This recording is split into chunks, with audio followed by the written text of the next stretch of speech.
A'udzubillahi minasyaitonirrajim. Bismillahirrahmanirrahim. Assalamualaikum warahmatullahi wabarakatuh.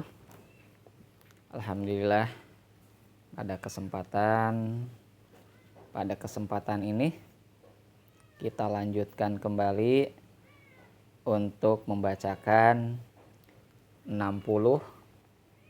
sirah sahabat Rasulullah Shallallahu Alaihi Wasallam. Baik, sebelum kita membacakan untuk bagian yang kedua, yaitu tentang sirah Salman Al-Farisi, kita sampaikan dulu ya, sholawat dan salam senantiasa tercurahkan untuk baginda kita, tauladan kita, baginda Rasulullah Muhammad Shallallahu Alaihi Wasallam. Dan semoga apa yang kita lakukan Allah ridhoi dan membawa keberkahan, menjadikan pahala jariah buat kita semua. Al-Fatihah. A'udzubillahi minasyaitonirrajim. Bismillahirrahmanirrahim. Alhamdulillahirabbil alamin. Arrahmanirrahim. Maliki yaumiddin. Iyyaka na'budu wa iyyaka nasta'in. Ihdinas siratal mustaqim. Siratal ladzina an'amta 'alaihim ghairil maghdubi 'alaihim waladdallin. Baik, untuk kisah dari buku 60 sirah sahabat Rasulullah SAW untuk bagian kedua, yaitu kisah tentang sahabat Salman Al-Farisi ya. Dikarenakan ini panjang untuk sirahnya atau kisahnya, kita akan bagi menjadi beberapa bagian. Baik, untuk bagian yang pertama insya Allah kita mulai, akan saya bacakan ya. Bismillahirrahmanirrahim. 60 sirah sahabat Rasulullah SAW untuk bagian yang kedua, yaitu Salman Al-Farisi, dengan istilah atau sebutan pencari kebenaran.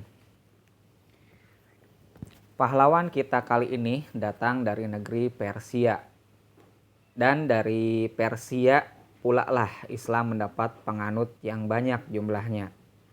Dari mereka muncul tokoh-tokoh tanpa tanding dari sisi keimanan, keilmuan, dan keduniaan.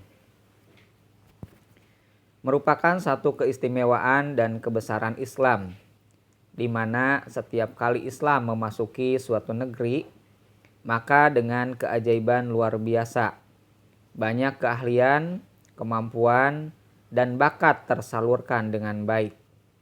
Dari penduduk muslim negeri itu, bermunculan para filosof, dokter, ulama, fikih, ahli falak, peneliti, dan ahli ilmu pasti. Mereka muncul dari berbagai sudut negeri. Hingga abad-abad pertama Hijriah dipenuhi tokoh-tokoh luar biasa di segala bidang keilmuan dan keahlian. Mereka berasal dari berbagai suku bangsa, namun dari agama yang sama, Islam. Kemajuan Islam ini sejak awal telah dikabarkan oleh Rasulullah, atau lebih tepatnya telah dijanjikan oleh Allah yang Maha Besar dan Maha Mengetahui. Pada suatu hari, roda waktu diputar lebih cepat di hadapan beliau. Dengan mata kepala sendiri, beliau melihat panji-panji Islam berkibar di berbagai kota dan istana para raja. Salman Al-Farisi turut menyaksikan kejadian itu, karena ia terlibat dalam kejadian itu, yaitu saat Perang Khandaq. Pada tahun ke-5 Hijriah, rombongan pemuka Yahudi Madinah pergi ke Mekah, menghasut orang-orang musyrik dan para musuh Islam untuk bersekutu menyerang dan menghabisi agama baru ini. Siasat perang pun diatur. Pasukan Quraisy dan Ghatafan, pinggiran kota Madinah, menyerang dari luar. Sementara Bani Quraidah, Yahudi, menyerang dari dalam, tepat di arah belakang barisan pasukan Islam. Sehingga pasukan Islam terjepit dari dua arah dan bisa dihancurkan dengan leluasa. Ketika tiba saatnya, kaum muslimin Madinah dikejutkan oleh pasukan musuh yang berjumlah besar dengan persenjataan lengkap sedang bergerak ke arah Madinah. Kaum muslimin panik dan hampir kehilangan akal sehat mereka. Al-Quran menggambarkan,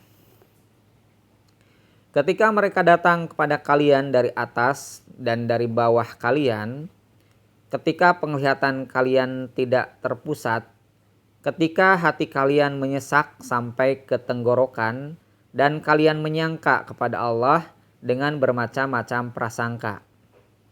Al-Ahzab ayat 10. 24.000 orang tentara di bawah pimpinan Abu Sufyan dan Uyainah bin His bergerak ke arah Madinah. Tujuan mereka hanya satu, menghabisi Muhammad, para pengikutnya dan agama Islam. Pasukan ini tidak hanya terdiri dari orang-orang Quraisy, tetapi juga dari kabilah-kabilah yang menganggap Islam sebagai lawan yang membahayakan mereka. Penyerangan ini adalah upaya terakhir dan menentukan dari para musuh Islam dengan segala komponennya. Kaum muslimin menyadari kondisi gawat ini. Dengan sigap Rasulullah mengumpulkan kaum muslimin untuk bermusyawarah. Mereka sepakat untuk berperang dan mempertahankan agama dan kota mereka. Namun, bagaimana caranya? Saat itulah seorang laki-laki jangkung berambut tebal tampil memberikan usulan. Dialah Salman Al-Farisi, laki-laki yang sangat disayangi dan dihormati Rasulullah. Dia tahu kalau Madinah dikelilingi oleh gunung yang bisa dijadikan dinding perisai pertahanan. Hanya saja ada sudut terbuka yang tidak dikelilingi oleh gunung, sehingga bisa dijadikan jalan masuk pasukan musuh ke Madinah dengan mudah. Di negerinya, Persia, Salman memiliki banyak pengalaman tentang teknik dan strategi perang.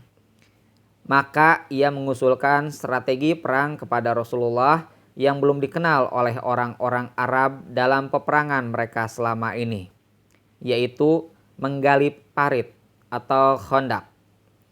Perlindungan sepanjang sudut terbuka.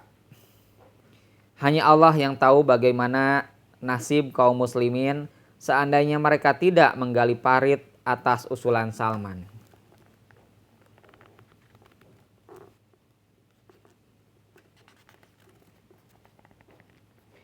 Bukan main terkejutnya pasukan musuh ketika mendapati parit terbentang di hadapan mereka.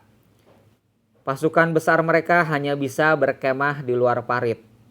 Sebulan sudah mereka tertahan di kemah mereka dan tidak bisa menerobos masuk ke kota Madinah. Hingga pada suatu malam Allah mengirim angin topan yang menerbangkan perkemahan mereka dan memorak-porandakan tentara mereka. Abu Sufyan memerintahkan pasukannya untuk mundur. Mereka pulang dengan penuh kecewa dan putus asa.